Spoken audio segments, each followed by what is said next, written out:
C'est ma fille un jour qui m'a téléphoné, qui m'a dit: «Papa, j'ai lu dans la presse que la RATP avait organisé un concours de poésie. Est-ce que tu voudrais y participer?» Je lui ai dit: «Oui, ça m'amuse». J'étais d'accord pour y participer et j'ai envoyé un petit poème.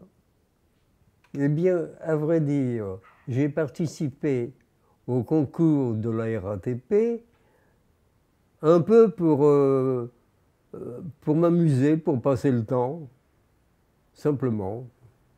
Et un peu pour me tester un peu quand même. Quand j'ai appris que j'étais primé, j'ai senti une émotion très grande et une énorme surprise. Vraiment une très très grande surprise. Et une joie, un plaisir évidemment. Comment vous décrire ce poème? Il a tellement peu de prétentions littéraires que je ne vois pas comment décrire ce poème. C'est un poème qui m'a amusé. C'est un poème qui m'a beaucoup amusé à l'écrire. Et ça m'amuse toujours de le relire. Oui, il parle de chimère, parce que les rêves, les rêves, ce sont des choses tellement volatiles que lorsqu'on fait des rêves, on a l'impression de les lancer dans l'espace.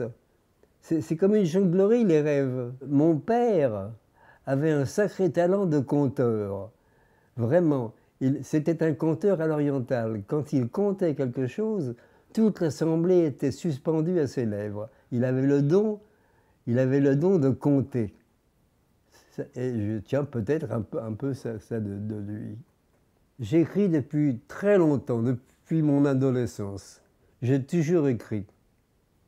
J'ai toujours été tenté vers l'écriture sous sa forme poétique. Ça m'a toujours intéressé. Comment c'est venu? Je ne sais pas.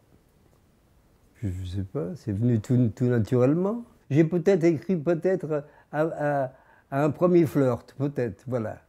Peut-être c'est parti de là, comme tous les adolescents.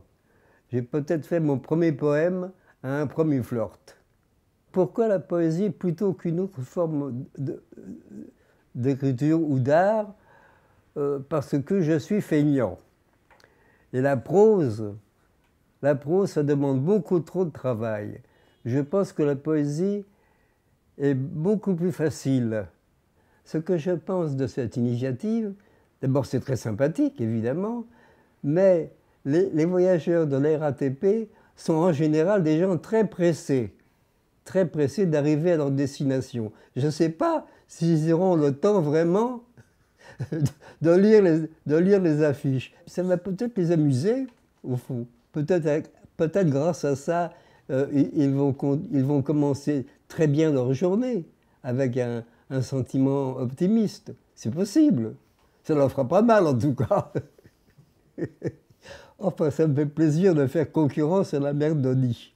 Pour être franc, ce que la poésie représente pour moi, c'est une revalorisation. En vérité, c'est un plaisir de vanité. C'est un plaisir de vanité. On se sent des ailes, on se sent revalorisé, on est quelque chose, on existe. Moi, j'ai le sentiment d'exister, je l'ai par la poésie.